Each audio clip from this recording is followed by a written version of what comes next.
Yeah, it's just a GoPro. So yeah, I'm not to the live streaming part yet. I'm going to get into that soon, but I got to build up my confidence first with the stuff that I can edit and throw away if it goes bad. So once I become an expert at that, then I'll get into the live streaming. Then I'll know I can hack it. So, but yeah, I record everything, and this goes back to marketing, which is what we're going to talk about today. And we're going to talk a lot about producing content. And video is a very easy way to produce content. I'm here talking to you guys, but I can just turn the camera on and it's recording. I put this video up on YouTube. I can chop it up into little mini segments, and I can put the mini segments on Instagram. And by optimizing this video, I can get it out there without that much work, and I can get a response from that. And so this video that I'm recording today, it's costing me virtually nothing. It's going to cost me a little bit in time to put out there, but I might get a client out of this. And if I get one client out of this that's paying me several $1,000s a month, that's a huge ROI for very little effort that I'm putting into this. And the great thing about video is everybody's afraid to do it, which means there's not that much competition. And so if you're willing to do video and put video out there, it's great because you don't have to fight against everybody else out there. There's so many fewer people doing video than there are people doing blogs or social media or anything else. We're a lot more comfortable with writing because you can go back and you can change it before you publish it. Whereas video, it's kind of like you mess up and you're like, oh, dang it. I mean, that's it. It's over. And especially live video is really scary because then you're like, oh, as soon as you make a mistake, it's out there, and that's it. So there's a great opportunity with video marketing, and just recording stuff like this, it's easy to get started. I'm not going to do any editing on this. I mean, I might cut off the first 10 seconds or something where I'm like pushing the play button or the record button on the camera. But other than that, I'm not going to do any editing to it. I'm not going to spend any time on it. And you can get started with something simple like that.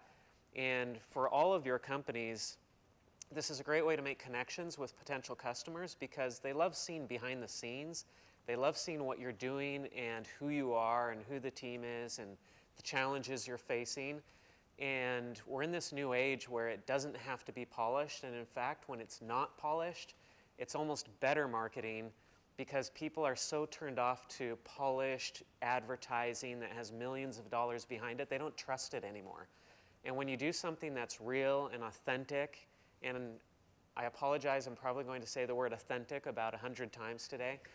But when you do something that's real and authentic, people love that and they respond to it. And this kind of content is as authentic as it can be, pretty much. So let's dive into things. I'm going to tell my story a little bit and my background with marketing and where I've been from. But I want to get through that pretty quick, and I want to just dive into questions that you might have, because you have your specific businesses and the specific issues you're dealing with, and I want to speak to that mostly. But allow me to tell my story a little bit, and then that might spark some other ideas that you might have for questions or things that you might be able to do for your own companies. So, again, my name is Josh Steimle, rhymes with timely. It's a German name, but I grew up in the United States. I was born and raised near Los Angeles in Arcadia, California. And I was raised in what I would call an ideal home, very safe, secure. My parents are still married. My father was something of a rocket scientist. He worked for NASA. He worked on the Hubble Space Telescope. He's an optical engineer. My mother was a stay-at-home mom, and then later she was a school teacher. And I grew up in this environment where my father was very technical and he was inventing things. And he created a device when I was about 10 years old, and he went out and he sold that. And so I kind of got exposed to entrepreneurship that way. And also my mother was artistic, and I was encouraged to do art things, and I really enjoyed that. And so I got into art, and I had this idea in my head that you could kind of just do things. You could invent things, you could create things. And if you created the right things, you could go out and sell that.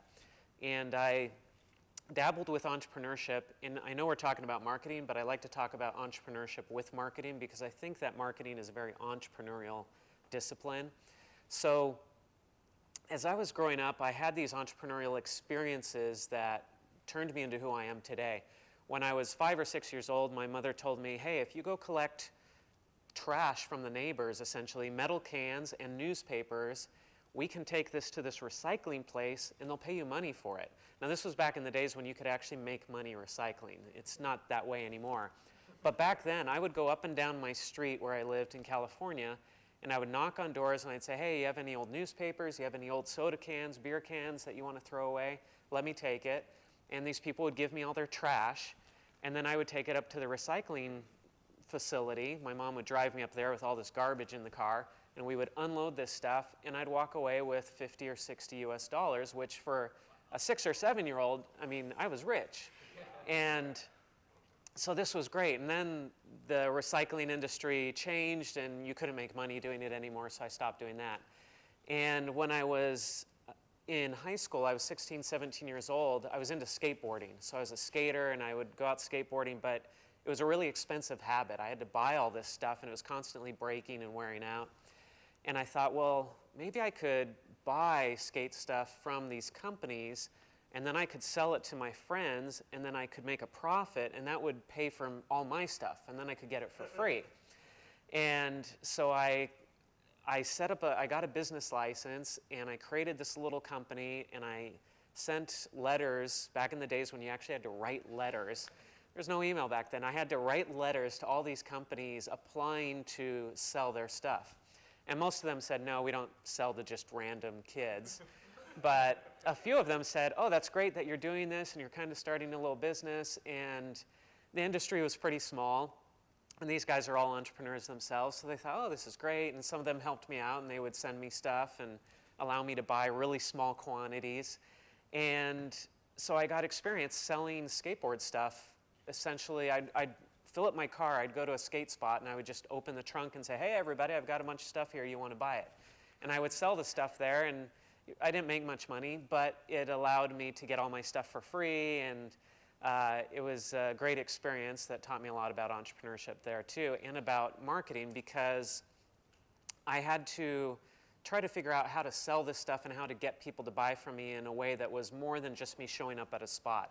So I made flyers, and again, this was before you could do graphic design on computers really, and we didn't have a Mac.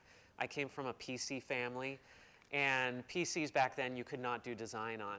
So I didn't even know that Macs really existed or that you could do design on a computer. So I was cutting things, I was drawing things, I was cutting things out, and I would paste everything on a piece of paper, and I would take that to the copy place, and I would run this through the Xerox machine and make 200 copies of this flyer with my phone number on it. Actually, my parents' phone number, because again, this is before cell phones. So I'd put my parents' home number on this, and then I would pass these flyers out at these skate spots, and kids would call our home number, leave a message saying, hey, I got this flyer, I want to buy some stuff, and I would drive to their house and deliver the stuff. And it was a terrible business model, but it taught me a lot of great lessons about entrepreneurship. And it taught me about marketing, because I started thinking about, well, I'm making this flyer, and how should I design it, and what should I put on it, and what type of design would appeal to my audience. And it got me thinking about my customers and how to market to them. So up until this point, so I'm getting ready to graduate from high school, and at this point, I have no idea what I want to do with the rest of my life. The only thing that I know how to do that I think anybody might be willing to pay me for is I know how to draw. So I thought, well, I guess I'm going to be an artist. I hated math. I really hated school generally. I didn't like being in school at all. And I knew how to draw, and I just thought, well, I'll be an artist. I'll go to art school, and I'll get trained on how to be an artist. So I went to my first year of college, and I took art classes. I loved it. And then I went to Brazil. I'm LDS Mormon. I went on this Mormon mission for 2 years to Brazil. Learned Portuguese, spent 2 years down there. And while I was there, I had a lot of great experiences, kind of grew up a little bit. And I realized, I don't think I want to be a professional artist. And then this stroke of luck happened that one of my fellow missionaries down there, he was getting ready to come back to the US, and he got a pamphlet for a university. And I started looking at this pamphlet, and it was a brochure for a business school. And I'm reading through this, and I'm thinking, people actually go to school for business? I didn't know such a thing existed. I was completely ignorant about MBA degrees or business school or anything like that. I had been starting these little businesses while I was growing up, and I just thought people just start businesses. You don't go to school for this, you just do it. And so I'm looking at this pamphlet, and I thought, wow, I can go study business, and I can study entrepreneurship, and I could be like a professional entrepreneur. And that was just such a new idea for me. I'm 21 years old, and I had no idea. So I looked at that and I thought, I don't want to be an artist. I want to be an entrepreneur. That's what I want to do for my job. And so I came back off this mission. I went back to university, switched my track over into business, and then I got involved, or I found out about the information systems program, which was new. So this is 1998, or sorry, this is 1996. I get home from Brazil. And while I was gone, this internet thing happened. So when I left, my father had this very basic internet service. I remember he had a computer with Windows 3.1 on it. And anybody who's old enough to remember Windows 3.1, I mean, it was just terrible. I mean, the resolution of your screen was like 640 by 480 or whatever. And it just looks nothing like what Windows is today. And I remember he could connect to the internet, and it was a really slow connection, and I think there were like 100 web pages in total on the internet, and you could send email to anybody else who had email, which was like 1,000 people in the entire world or something. So that's when I left in 1994. And then I came back in 1996, and there were already webcams, and everything was taking off, and I was looking at this, and it's hard to believe, but back then in 1996, the internet was kind of like a fad for a lot of people. It was like, I mean, people were doubting whether this was even going to be a thing a couple of years from now. It was like, oh, there's this new thing, but it'll pass, it'll go away. And the idea of people actually buying things online was so foreign and so just not something that people thought was going to happen. So I came back, but I saw the internet and I thought, I want to go into business, I want to be an entrepreneur, but I've got to do something with technology. This is obviously the future, this is where things are going. And so I found out about a new program, which was information systems at my university, and I thought, well, this is great. It's half business, it's half technology. This is what I need to be doing. So I switched from, I was in business for about a semester, and then I switched into information systems, and that became my track. And I went to school at Brigham Young University, BYU in Utah, and I got a master's degree in information systems management there. But while I was in school, I got a job as a web designer. I had this art background. I had picked up a few skills designing websites because I thought that would be important and useful for me. And I got a job for a .com in 1999. So 1999 was the year for .coms. This was when everything was really blowing up and all this money was going into these .coms. And I got this job earning normal student wages, designing websites, for a couple of college dropouts who were about a year or two older than I was. So I'm in a room about this size, but very not nice like this. It was very junky. We had cables running everywhere. Everybody's on these big monitors, this old CRT monitors. You know, there's no flat screens back then.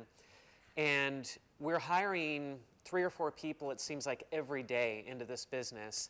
And I'm just sitting there designing websites, and it was just chaotic and crazy, and I loved it. And I saw these guys running the business, and I thought, well, these guys are having all the fun. I mean, I'm here designing websites, this is great, but these guys running the business, they're going and meeting with venture capitalists, and they're planning all the strategy of this business, and they're creating things, and I thought, that's what I want to do. I want to be running a startup. I don't want to be just working for a startup. So I had just gotten married. I had 2 more years left of school, and I went home to my wife and I said, I want to quit my job and I want to start a business. And she said, well, you didn't tell me about this when we got married 3 months ago. And I thought you were going to go get a job at Microsoft or Intel or something. And I said, well, yeah, but change of plans. Like, I want to start a business. She's like, well, we've got nothing to lose. We're students. We have no money. So what's the worst that can happen? So I said, yes, all right. So I quit the job, and I thought, well, what do I know how to do? I know how to design websites. I'm going to design websites. So I started designing websites but the problem was I had no clients. And I just thought, well, I'm going to quit my job and I'll throw up my own website, and then people will find it and they'll hire me to design websites. So I did that. I quit my job, I threw up my own website, and then nobody called me and nobody emailed me. And I sat there for a few weeks and I thought, uh-oh, I've got a problem here.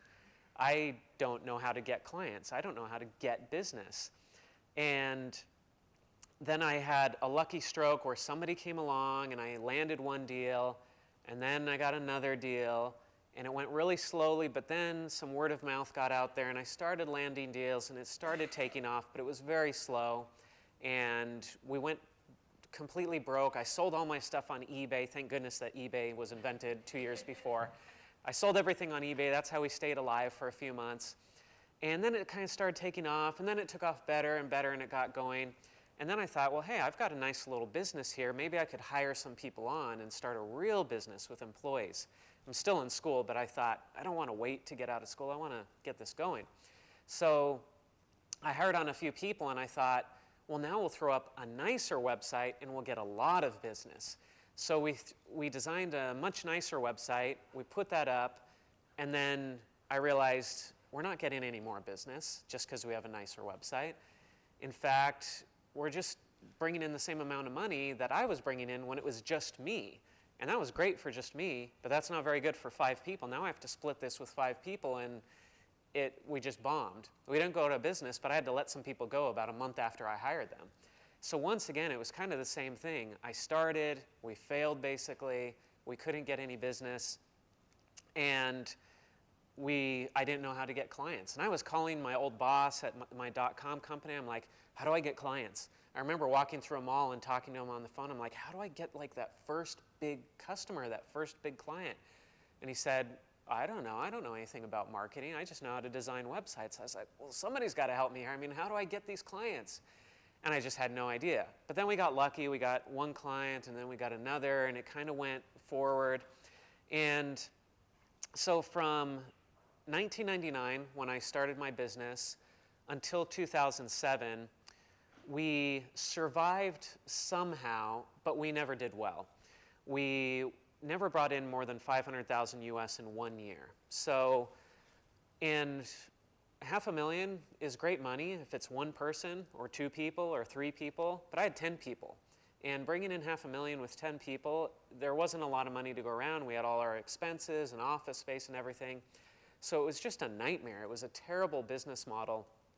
And people were always saying, well, why don't you quit and do something else? And I always thought, well, but we're so close to the next thing and the next thing. And I'd try all these different marketing ideas, and I thought, well, I'll do this marketing thing, and that's going to work. And then it wouldn't work. And I would try another marketing idea, and that wouldn't work. And around 2003 or 2004, we started doing SEO for our own business, and that started bringing us in some clients. And then some clients came and said, can you do SEO for us? And we said, sure, we're doing it for ourselves. And at this time, nobody did SEO. And so we thought, well, they can't do any worse, they can't really do any better than hiring us, so they might as well hire us. So sure, we'll do SEO for you. So we started doing the search engine optimization and helping people rank in Google. And we realized this is a much better business than designing websites. We get recurring revenue, and it's more solid business. We actually know how much money we might make next month. Whereas with websites, it was 1 month we were up, and the next month we were down. So we started to make better money, but still it was just terrible. From 2003 to 2007, I didn't pay myself a dime. I worked for free for the whole 4 years thinking, oh, we're just about there, and it never happened. 2007, I decided, I can't handle this, I'm dying, I'm working 80-hour weeks, I'm sleeping at the office, I haven't been paid in 4 years, and I was just tired, I was worn out. And I thought, this just isn't working. So I let everybody go, and I moved back into my house just as a freelancer. And I had a network of contractors, and I would outsource work here and there. And I thought, I've got to figure this out. I've got to figure out what's wrong here and why this business has never grown past $500,000 a year. So I went that way for a few years, just working on my own. And it was okay. I was making a decent living, but after a few years, I started getting that entrepreneurial ambition again, and I thought, okay, I want to go back and I want to grow something. I want to do something real, something bigger than just me working out of my house. And I realized one of the problems I had was I didn't have any sort of marketing device or funnel or methodology. I didn't have any way to bring in new business, really, other than just talking to people. And when people came to us, I didn't have any real sales process to get through things. And I thought, you know, I think I can figure out the marketing side of things, but I knew I wasn't the guy to do the sales. So I started looking for a partner that I could bring into the business who would be really strong on sales, and then I would focus on marketing. And at the beginning of 2013, I found somebody that I felt was that right salesperson, and I hired him on. And then something really lucky happened, which was I was talking with a friend of mine who's a PR expert, and I was trying to get advice from her on how to do PR. I thought PR might be the way that I could get more business for my agency and grow it.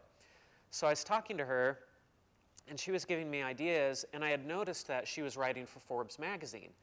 And I thought, oh, well, so I asked her, I said, well, how did you get this gig writing for Forbes magazine, and how do you write for Forbes and run a business at the same time? I mean, don't you have to be a full-time professional writer? And so she explained to me that Forbes has this network of people that they call contributors. So they have their staff writers who are full-time working for Forbes, and then they have contributors who are just experts. And these contributors don't get paid to write. They write for free because they get to write for Forbes. And they just contribute an article every week, and they write about what they know, and they get to do that. And I thought, well, that would be fun. I enjoyed blogging. I had set up a blog, and I had written a lot of blog posts, and I enjoyed doing that. And I thought, well, that would be kind of fun to write for Forbes. And so I said, well, yeah, so how do you get into this? I mean, how does one become a contributor to Forbes? And she said, oh, well, my editor's coming to town. I'll introduce you, and then you can meet him, and if he likes you, then he'll ask you to write for Forbes. So 2 weeks later, we had a meeting, or this event. The editor was there. She had already shown him my blog, and he said, hey, I saw your blog, love it. I'd like you to write the same type of content for Forbes that you're already writing for your blog. And I thought, great. And then I thought, I'm really busy, though. I mean, I'm running a business. I've got a lot of stuff to do. I wonder if I should really take this Forbes gig. And thank goodness I did. But I almost pulled back because I thought I was too busy to do it. And I thought, no, this is just a great opportunity. I've got to do this. And I didn't know why I wanted to do it. I just thought it would be fun to write for Forbes. So I started writing for Forbes, and that was right around the time I also moved here to Hong Kong. So I moved here to Hong Kong. I started writing for Forbes. I had my partner who was doing sales in the US. And when I first started writing for Forbes, I was really careful. I didn't want to write about anything that I did. I didn't want to write about marketing, about digital marketing, because I thought, I don't want to be self-promotional because then they'll kick me off of Forbes. So I didn't write about anything I did. I was writing about other entrepreneurs. And then I noticed that I had a lot of competitors on Forbes who were writing about SEO and digital marketing and mentioning their own companies. And I thought, well, if they're doing it, I should do it. So I went out and I thought, well, what can I write about? Well, a lot of people make mistakes when they hire an SEO firm. They hire an SEO firm the wrong way, or they hire the wrong type of SEO firm. So I thought, well, I could write an article about how to hire the right SEO firm, and that would be helpful to people, and that's something I know about. So I wrote this article, How to Hire an SEO Firm, and I posted it on Forbes. Well, guess what happened then? Everybody who went to Google and typed in how to hire an SEO firm, they pulled up this Forbes article that ranked really well because it was on Forbes, which is a really credible website. And these people who were typing in how to hire an SEO firm, they were typing that in because they wanted to hire an SEO firm. And I have an SEO firm, and I wrote the article. And so they read the article and they think, well, this guy runs an SEO firm, and it sounds like he knows what he's talking about. Let's contact this guy. All of a sudden, I got this flood of leads coming in from people wanting to hire an SEO firm. And it's not why I wrote the article. I just thought, this is what I know, and maybe something will come of it. But I didn't realize what was going to happen.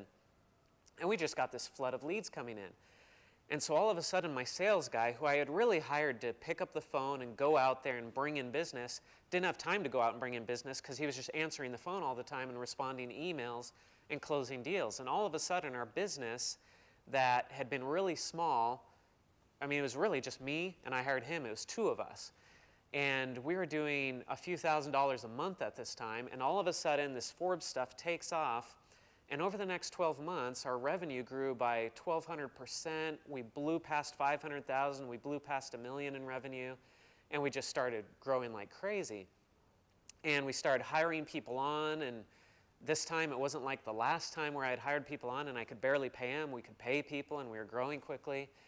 And all of it was due to this one article I had written on Forbes. And I started writing other articles about SEO, and those would bring in business too, but nothing like that one article. And I realized, man, I'm onto something here with this writing stuff. This is great.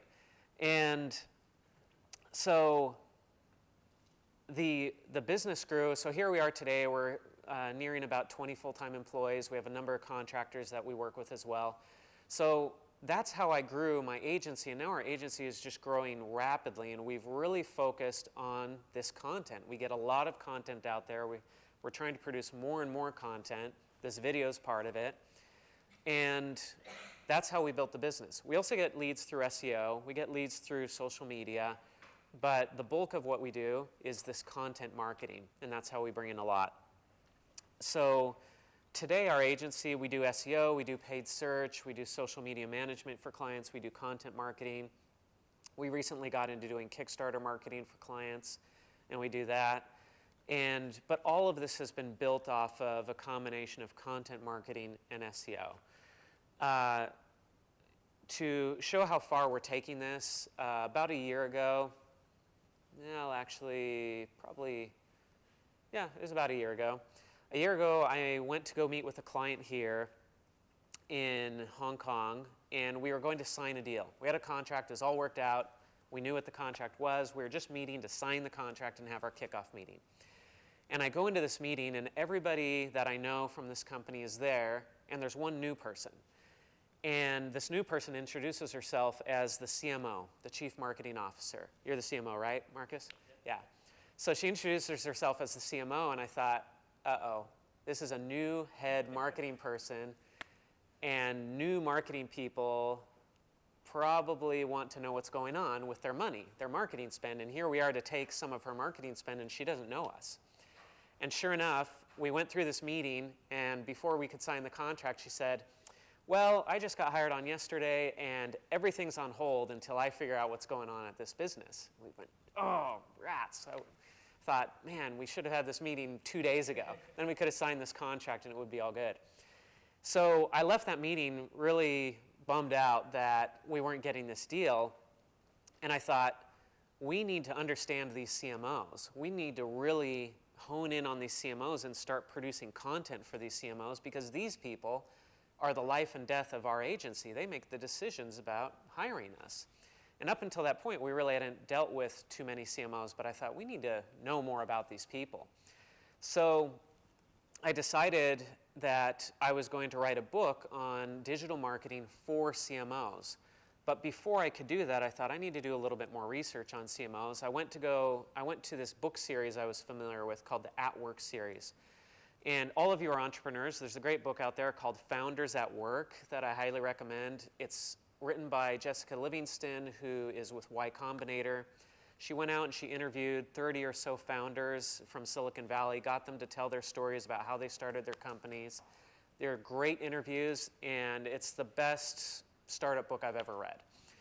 And so I had read that book, and I knew there were other books in this series, like CTOs at Work and Programmers at Work and Lawyers at Work. And I thought, well, I'm going to go read the CMOs at Work book to help me write my book on digital marketing for CMOs. And I went to go find it, and it didn't exist. So then I found the publisher's website, and there was a note on the publisher's website saying, write for us. And I thought, well, hey, I should write the CMOs at Work book. Because if I write that book, I'm going to get to interview a bunch of CMOs. I'll really get to understand who CMOs are and what they do, which will help my agency because we will really understand CMOs. Plus, that gives me an in with a publisher. I get to write this book, publish that book. It sets me up as an expert on CMOs, and what better way to market to CMOs. So I emailed this company, talked to them, told them, hey, I write for Forbes. I know how to interview people. I've got the credibility to write this. I think I can get some great CMOs for this book. And they gave me a contract and a publishing deal.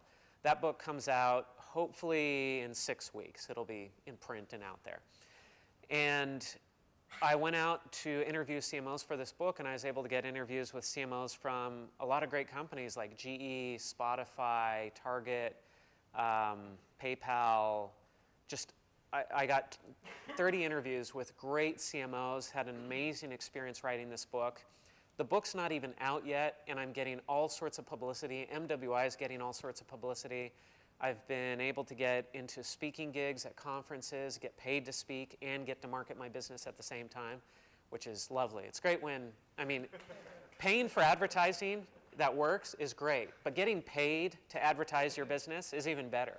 So the book's not even out, and I'm getting all these benefits. I get to be on podcasts, I get interviewed, I get to do speaking gigs. I'm thinking, this is great. I don't even have the book yet, and it's already working as a marketing tool. So that book comes out within the next month or two, and I'm really excited to market the book and see how the book benefits the business and grows the business. So that pretty much brings us up to date with my story, my background, and the way that I've used marketing to grow my business. We work with other IoT companies. We're working with Kiddo, that I think a lot of you know, Baz and CJ, but they're a client of ours. We just started working with them about 2 weeks ago. We are doing a Kickstarter project for a local company that's apparel, not a smart company, it's just pants. There's nothing smart about them. So I'm happy to answer any questions that you might have. I know about Kickstarter marketing. I can talk about SEO. I can talk about content marketing. I can talk about social. I can talk about all sorts of different things that have to do with marketing. Something I'm really interested in is influencer, or marketing as an influencer, which I don't want to confuse this with influencer marketing, but doing what I've done, that is writing, speaking, setting yourself up as a thought leader or a knowledge expert in a certain field, and using that to market your business. So going out and getting speaking gigs and promoting yourself, which a lot of people are very uncomfortable with, and I was uncomfortable when I started doing this. When I met with my PR friend who got me the gig writing for Forbes, she said, your company is not interesting, which is hard for anybody to hear. But she said, your company is not very interesting, but your story is interesting. You need to promote yourself and not the business. And that was really hard for me to come to grips with, but she said, you know what, just get over it. It's not about you, it's about building your business, but promoting yourself is the best way to build your business. So I swallowed my ego while building my ego, or it's still confusing to me. But I just tried to get over it and tried to put myself out there, and hey, all this great stuff has happened as a result of me putting myself out there. So now I really see that, hey, it works, and now I'm trying to do it with other people in my company. So I'm going to other people in the business and saying, hey, let's get you speaking, let's get you writing a book, let's get you writing articles, because I see how it brings the benefit back to my company by doing that publicity. So anything's fair game. I want to answer your questions and talk about what you're interested in. So shoot. Who's first?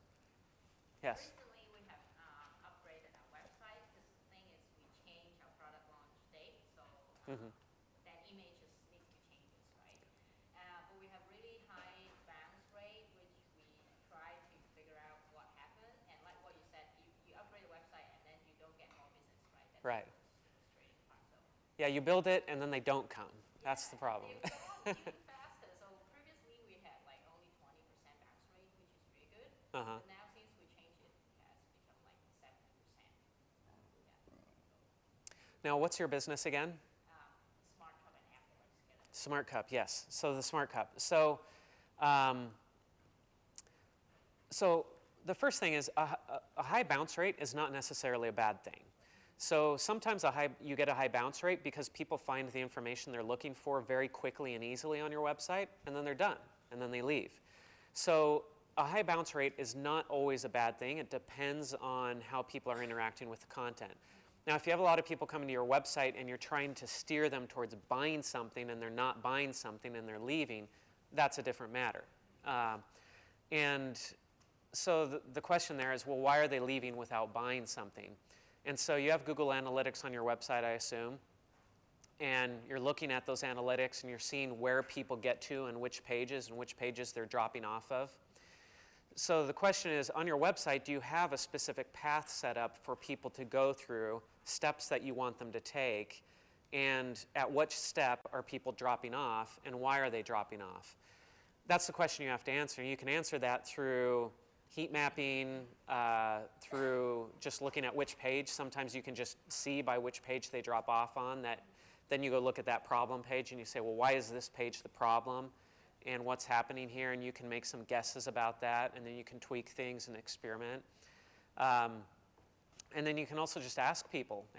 Set up a little focus group with 20 people and have them go through the process and say, we can't figure out why people are dropping out of this. So have you done all this? We have done a focus group, but interestingly, everybody was saying, I like your previous website more. It's like, what do I do? Do I just grab the $1,200 that we spent and then forget about it and bring back the old site? So you redesigned, and then they say they like the old website better. What did they like about the old website? They like about role playing, probably the images that we have there with the ladies and the English cup, and it's more like lifestyle, homey. But now we changed to more fitness oriented. I was telling the guys that we don't have enough girls on the site. That's probably the reason why people are going, but I don't know.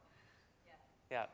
Well, digital marketing, the great thing about digital marketing is that it's very easy to test and get results. So anything that you're going to do, you want to run testing and let data give you the answers as to what you want to do.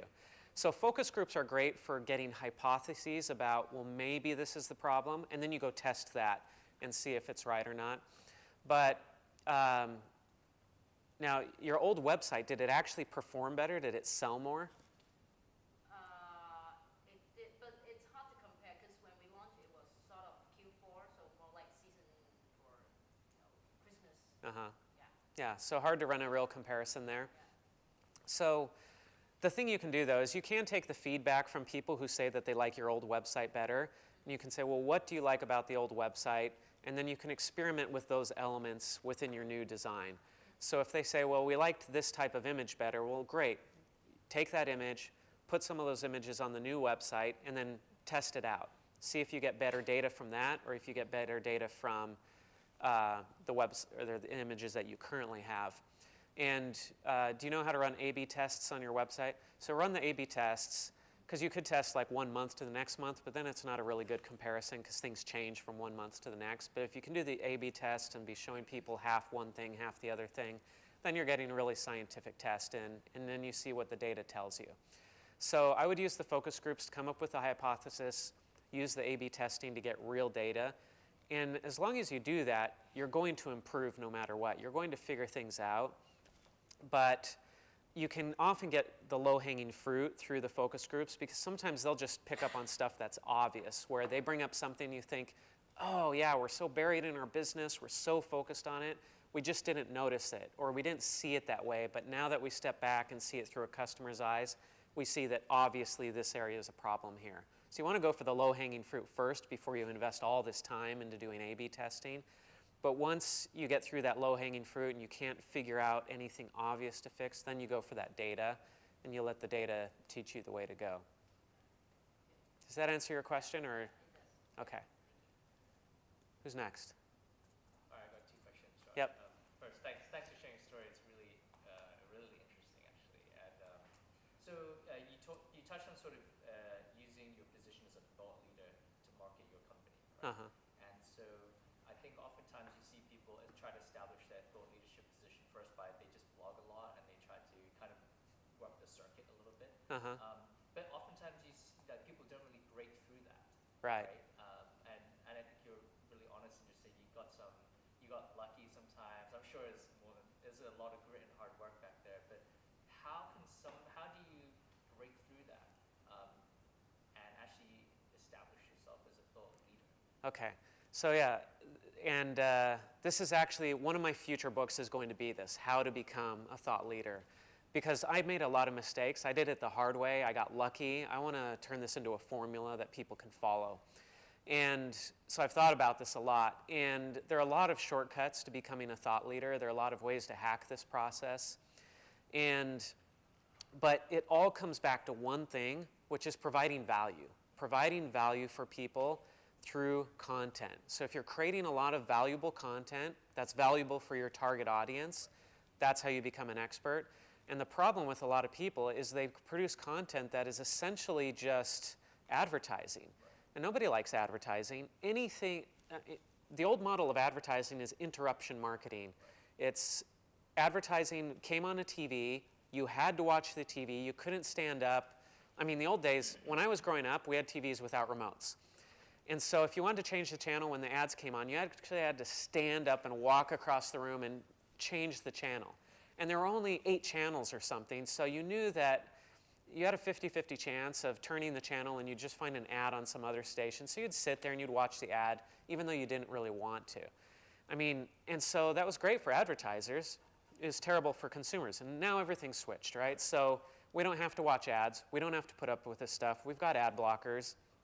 And advertisers are struggling to figure this out because all they know how to do is interrupt people and give people stuff that they don't like. So the people who are succeeding with marketing are the people who are figuring out how to deliver content to people that does the job of marketing, but it's content that people want. And I'm so thankful that I grew up as a skateboarder because the skateboarding industry figured this out 30 years ago.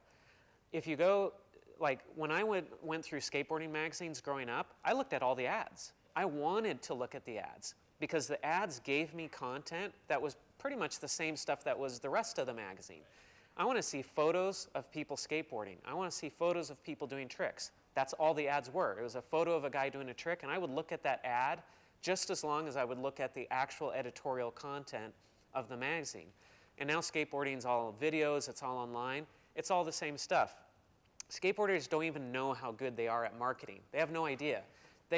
None of these people went to marketing school. I mean, I shouldn't say none, but like these people just grew up skateboarding and they just know what they like and they just produce this stuff naturally. Nobody ever taught them how to do it. Nobody told them how to do it.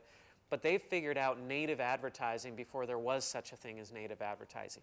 So too often I see people who try to become a thought leader and they produce advertising content and then nobody likes it. They promote themselves too much and so it just falls flat and then they say, well, that didn't work, and then they move on to something else. But then you see people who go out there and they produce really valuable, helpful content and they just kill it. They get tons of business and they grow fast and you say, well, how did they do it? Well, it's because they're providing value. They're giving people what they want. And they're not trying, and this whole idea of, well, I'm going to give people what they want 4 times out of 5, but then 20% of the time I'm going to put my own plug in there. Like, that's even the wrong way of thinking about it. It's not that you make an investment and then you have a chance to do this advertisement. Everything that you're doing should be marketing and it should be providing value. So when I wrote that article, How to Hire an SEO Firm, I knew that that was going to be a genuinely helpful, valuable article for people who are trying to hire an SEO firm. And I also knew that it would bring me some business. I just didn't have any idea the scale of the business it would bring for me. But I knew that it would be good marketing as well. That's an example of marketing that is 100% good marketing, but also 100% helpful for me. I'm not making any withdrawal from the people reading that. I'm not having to interrupt them. I'm not having to ask for any favor.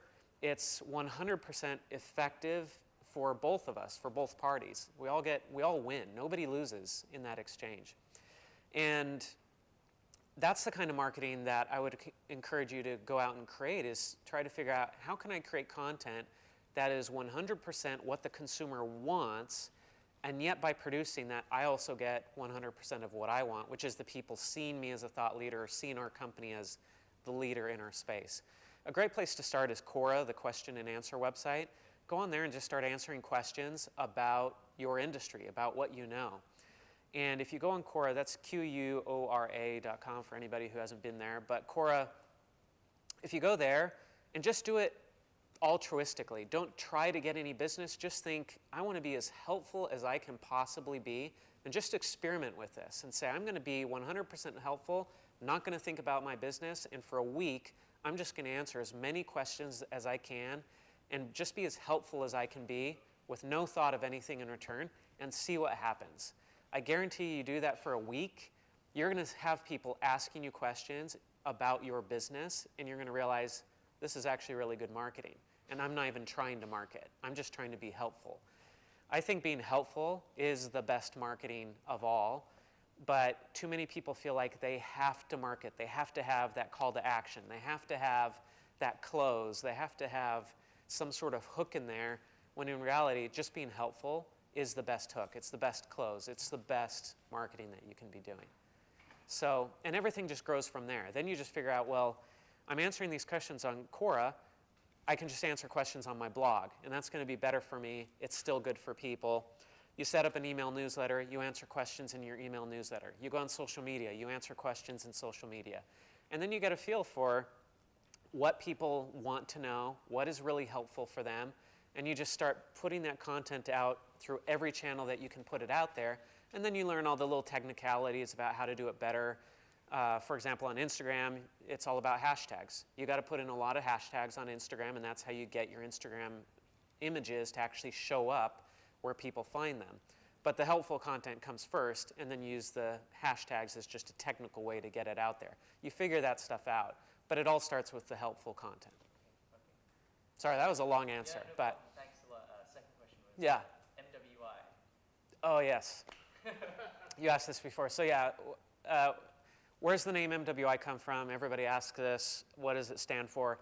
So the answer is it stands for nothing. It doesn't represent anything. It doesn't mean anything. But where it came from was my company, when I first started it, was called MindWire Interactive, and I chose that name because we just came up with it. We were brainstorming. We thought it sounded cool. And I checked the domain mindwire.com, and it was available. So we chose this name. We branded. We did everything. And then I went to buy the domain, and I had made a mistake. It wasn't available. Mindwire.com was taken. I had done like a typo or something, and I thought it was available, and it really wasn't. But now we're like, well, we just invested all this time and money into this brand. That's the name. Now we have to go find a URL. So then we bought mindwireinc.com and mindwireinteractive.com, which was really long. And we went through all these bad URLs, and we thought, oh, this stinks.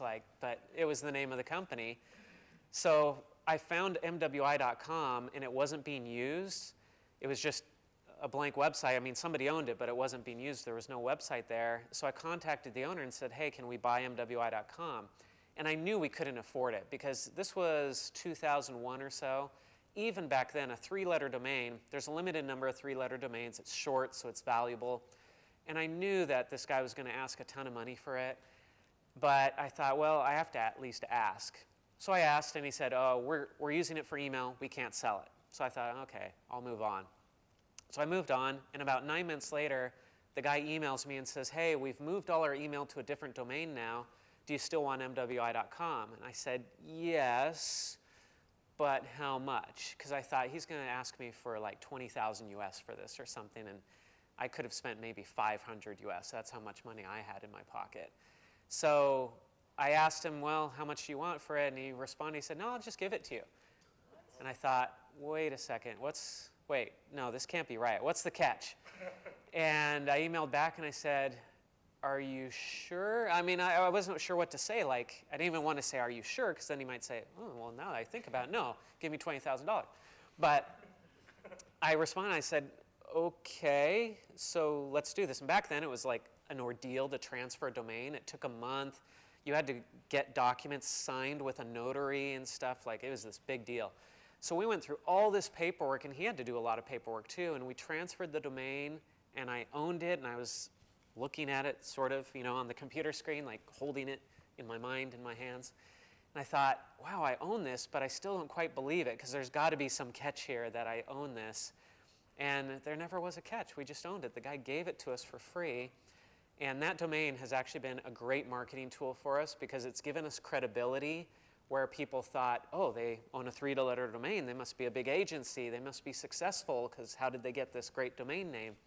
And the truth is just we got lucky and some guy gave it to us. So anyway, that's the story behind it. And one value is that you get you to ask the question. Yeah. There you go. And everybody asks, so yeah, it's always a great story. And then people remember the domain. All right, next question, anybody? About the video, so you said that, for example, you just use this one, you cut it out, make some video on YouTube. Yep. For me, I've seen that, for example, on Indiegogo, there are kind of two approaches. There is the one you said, it's like being really frank with the people, make something just you and the camera. Yep. And the other one is really the approach the professional way.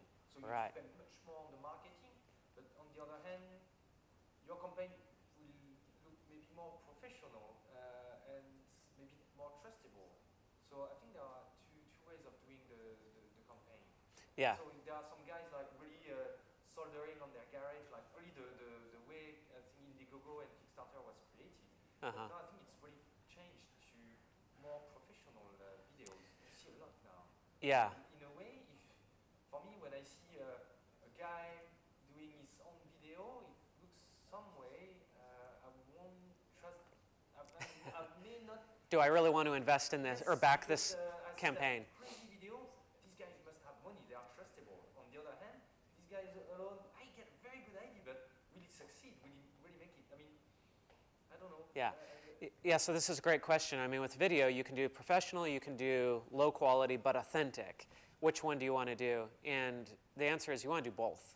So you want to have the high quality stuff that tells people, hey, we're an established company, we know what we're doing, we're trustworthy, you can back us on Kickstarter, and we're not just going to disappear, we're not just a couple of guys with an idea who are going to take your money and run, but we have a real business and we're serious about this. You want to establish that with a professional video. So on Kickstarter, I recommend that your main video there should be professional, but then you can link to other videos down below and say, here's some behind the scenes stuff of how we're doing this and how we're creating this and how we're making this, and you show both sides, and that way you get the professional side and you get the authenticity as well. It doesn't have to be either or, and that's the great thing with videos. You can produce 50 videos, and you can have a mix of professional and the more amateur, authentic side as well. So yeah, there's no reason it has to be one or the other. It can be both, and should be both.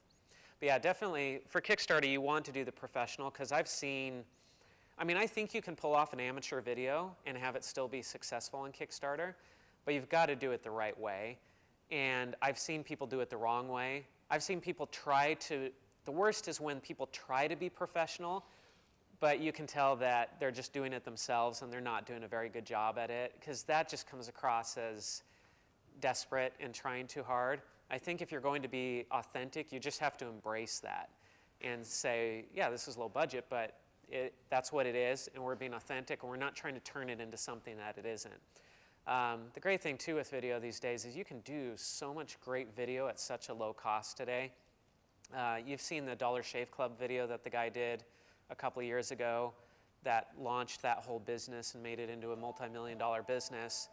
I think he spent $5,000 US or something making that video, and you go watch the video and you're like, well, this is pretty professional, this is pretty well done, but he didn't spend a lot of money on that video. And some of these Kickstarter projects, there's the drinking jacket one. Have you seen that? Go look that one up. The drinking jacket, it's like a hoodie, but it's got pockets for your beer and hand glove things to keep your hand from getting cold while you're holding a cold beer and stuff like that. Like, it's kind of this Swiss Army jacket for drinking and parties and stuff. And that guy made a very low-budget video in his backyard with his friends, and you can tell that he made it, and yet it looks professional too. So you can do really good stuff that looks professional with a low budget. Our client that we're working with right now that does the pants, we went out and we hired a company. They're doing very professional, very high-end, using high-end equipment. And so we're doing something very professional for them because of the audience we're going after and the product that we have. We think it really demands that. And so we think the professional side is more important for them, and the authentic side is probably less beneficial or would be less beneficial for them. But if I were doing a technology project, I would do much more of the authentic stuff and worry less about the professional side. Because I think people who are investing in tech projects or backing tech projects, I think are more likely to want to see that behind the scenes stuff. Clothing, it's more about emotion, feel, style, type of thing like that. So you really need the professional side to that. Okay. All right. Thank you. So, question is actually a serious case remind me something is like in the old days. I've been always challenged by my CEO or the big guys in company talking about like how much investing in the marketing and the return. You're right. Business is business. So that's what we how is there any recently any kind of tools or method that we measure that what will be the outcome of such kind of marketing activity? No matter it's a very just small web page or digital media, Facebook, Twitter's kind of promotion, or even in a great scale like above the line, like on the old traditional way, like a TV or banner or those kind of things. Is that any kind of tools that can, like our guys who we invest money to those kind of marketing activity to have kind of a measure or kind of a feeling that such kind of a way is on the right way or right track to doing it. After instead of after everything coming out and find, oh Jesus, we are doing very wrong and all the money has gone. Right. Right. I mean, this is the million-dollar question with marketing is it going to work? And what's my risk? And so you want to mitigate your risk. You want to know that it's going to work and that you're not going to sink a bunch of money into it and then go out of business because all your money's gone and it went into some marketing that didn't produce any sales, right? So there are thousands of tools to measure the success of your marketing after you're already doing your marketing. Yeah, that's a lot easier, right? Yeah. Making predictions is a lot harder. So there are tools that can make some predictions or give you an idea of what you're going to spend for certain types of results. So for example, with Google AdWords, they have a tool you can go in there and you can say, well, to get ads for these keywords, I'm going to spend about this much per click. That tells you how much you might spend per click, but it doesn't tell you whether that click is actually going to turn into a customer. You don't know that. And Google can't predict that because they don't know your website. They don't know everything about your sales funnel and how it's going to work and how it's going to convert traffic into customers. So the answer is no. There's no easy way to predict whether something's going to work. The best way is to look. You can benchmark against competitors. So you can look at people who are direct competitors or maybe have similar businesses, and you can look at what they're doing and see if what they are doing is successful, and then say, well, hey, it's working for them. There's a good chance it'll work for us if we do the same type of thing. But the whole reason there's an opportunity here is because it is hard, because you can't predict. If it were easy to predict, everybody would flood to that, and they would do it, and the opportunity would be gone. There's an opportunity there because there is risk.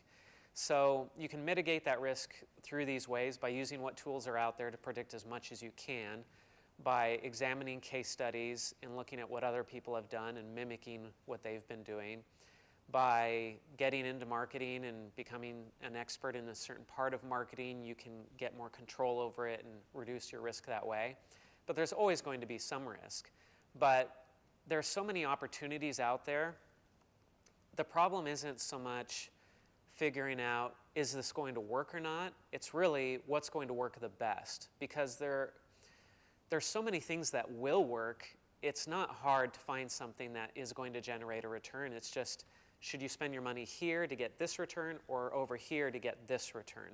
And that's the harder part, is knowing what's going to be best for your business, not just good. Lots of good stuff, but figuring out the best is really the hardest part. Sorry, that's not a very helpful answer, but that's the truth is. It's hard. I'm also figuring out how to address this question to my boss. I mean, in previous days. But Yeah. now, So being my company, and then also I need to ask myself is that if I put this $100,000, what expectation level should I get? So here's a great way to reduce risk, though, is through validation. So remind me what your product is. My product is a watch. It's a smartwatch. It's but related to automotive instead of more close to the Right. Okay. So it's a smartwatch related to the automotive industry. So you have an idea of what your product is. You think there's a market out there of people who are going to buy this product. But you don't know that. You don't have data that people will buy this. You just think they're going to buy it. So how can you validate that hypothesis that people will pay money for this watch? So one thing you can do is you can set up what's called a false door experiment. There are a number of names for this, but essentially what you do is you set up a very simple, low-cost website for your watch.